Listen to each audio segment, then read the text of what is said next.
Now, because this role overlaps with several others, people mix it up constantly, and that leads to blurred ownership on projects, where everyone assumes someone else is handling the thing that actually breaks. So let's put the four roles side by side and make the edges sharp. I'll bring them in one at a time. First is the FDE. That's you. You own the customer facing technical execution and you ship working solutions into live environments. You're the one who's there when it goes live. Then is the ML engineer. They live inside models and data pipelines, training them, tuning them, serving them, keeping them healthy, deep, specialized, and focused. Then comes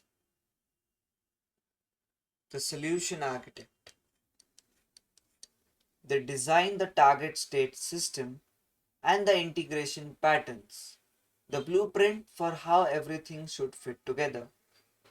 But notice, designing the blueprint is not the same as building the house, and they often don't do the final build. And finally is the consultant. They diagnose the business problem and recommend a change of direction, but they may never write or deploy a line of production code. Now here's the line to keep all four straight, and it's worth writing down. The ML engineer sharpens the intelligence, the architect sharpens the design, the consultant sharpens the decision, and the FDE is still the one standing in the room when it goes live, making sure value actually shows up. Same problem, for completely different definition of the word done. Let me prove that distinction with one shared example so that it really sticks. A bank wants to build an AI assistant for its customer support team. All four roles are in the room. Watch who owns which piece.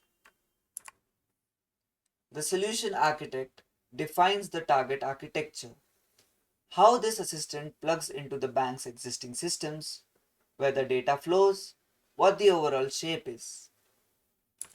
Then, the machine learning engineer tunes the retrieval and the response quality, making sure the answers the assistant gives are actually accurate and useful, not confident nonsense. Then, the consultant builds the business case and the adoption plan. The why are we doing this and how do we get the support agent to actually trust and use it. Then there's you, the FDE. You wire the systems together, you handle the authentication, you deploy the workflows, you test the ugly edge cases with real agents on real tickets, and you make sure the whole thing actually holds up inside the bank's real environment. Look at that row again. You are the one accountable for it working in production. Everyone else sharpens a piece. You are the one holding it when it goes live. That is the seat you sit in, and it's why this role matters so much. Alright, we know who the FD is and how the role differs from the people around it. Now we move from identity to method, the actual habits of thought you'll use on every single engagement. I'm going to give you two mental tools in this section. The first one is about seeing the structure in a system, and then second one is about translating what a client says into what you should build. Let's take them one at a time. The first tool is systems thinking. And the beautiful thing about it is how simple it is. Any system, however tangled and intimidating it looks on the surface, can be understood as three things. And I want you to learn to ask about them in this exact order because the order is where the insight is. Let me build them up. Inputs first. What raw material actually comes into the system? User requests, source data, events, the business rules you're handed, the constraints you have to live within. Start by naming what actually arrives. Processing second. This is the transformation in the middle, the validating, the computing, the deciding. Here's the trap though. This is where engineers love to start because it's the fun part. And starting here is almost always a mistake. Output, third and last. What does a real person actually see and act on? A number, an alert, a decision, a report. The thing that changes what someone does next. Now, here's why the order matters so much. When a client hands you a vague, fuzzy brief, and they will, almost every time, you don't panic. You don't start writing code.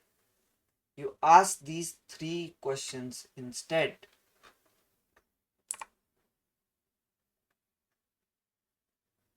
What true inputs do we actually have available today? What transformation genuinely needs to happen to them? And what output will a real person actually use to make a decision or take an action? Ask those three in that order, and the fog around a messy project lifts, lifts almost immediately. You go from I have no idea where to start to okay, here are the things I need to nail down. That's the power of the tool.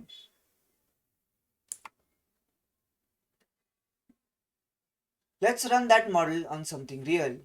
Fraud detection. Trace it trace it with me on the screen. The inputs are transaction streams, accounts metadata, historical risk pattern, and policy thresholds.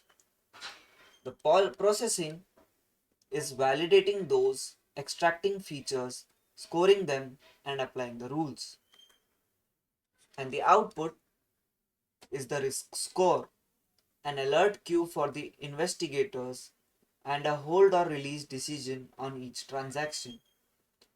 Just by laying it out this way, the weak spots start to announce themselves. You can see exactly where a missing data source or a stray threshold would hurt you. But now I want you to see the piece that most people miss entirely. And it's the piece that separates a junior mental model from a senior one.